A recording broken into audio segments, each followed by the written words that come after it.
भारत अब सबसे बड़े चावल निर्यातक देश के बाद आज दुनिया का सबसे बड़ा चावल उत्पादक देश भी है।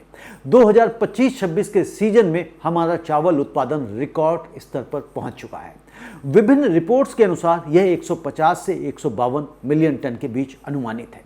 कुछ रिपोर्ट्स में 151 मिलियन टन तो कुछ में 152 मिलियन टन तक पैदावार होने का अनुमान है।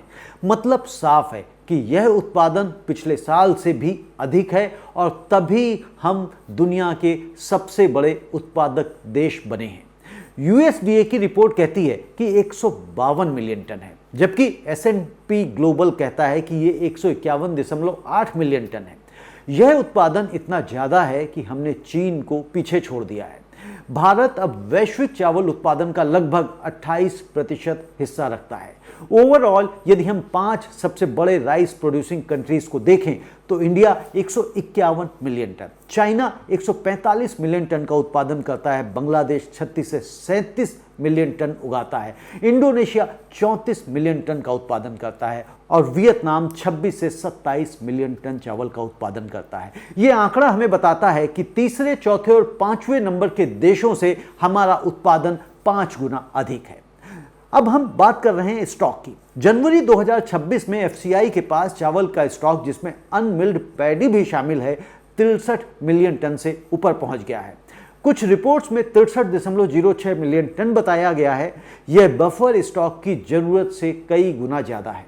सामान्य बफर नॉर्म के अनुसार जनवरी में सिर्फ 7 से 8 मिलियन टन की जरूरत होती है, लेकिन हमारे पास 8 से 9 गुना ज़्यादा है।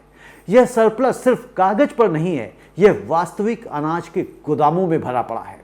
तो चलिए इस सरप्लस स्टॉक के फायदे देखते हैं कि फायदे क्या हैं। तो सबसे पहला और सबसे बड़ा फायदा फूड सिक्योरिटी। भारत जैसे देश में जहां करोड़ों लोग गरीबी रेखा के नीचे हैं, एनएफएसए यानी नेशनल फूड सिक्योरिटी एक्ट के तहत 80 करोड़ से ज़्यादा लोगों को सस्ता चावल मिलता है। जब स्टॉक इतना ज़्यादा है तो कोई भी सूखा, बाढ़ या संकट आए, हमारे पास पर्याप्त अनाज है। सरकार को ऐसे किसी भी संकट से घबराने की आवश्यकता नहीं है। और दूसरा फायदा, किसानों की आय। एमएसपी यानी मिनिमम सपोर्ट प्राइस पर सरकार भारी मात्रा में खरीद करती है। पंजाब, हरियाणा, छत्तीसगढ़, ओडिशा जैसे राज्यों में किसान एमएसपी पर अपना चावल बेच पाते हैं। इससे उनकी आय स्थिर रहती है, वे कर्ज से बाहर निकलते हैं, बेहतर बीज खरीद पाते हैं, बेहतर खाद खरीदते हैं और कुल मिलाकर वह चिंता मुक्त रह पाते हैं। यदि मौसम किसी तरह की मार नहीं करता है तो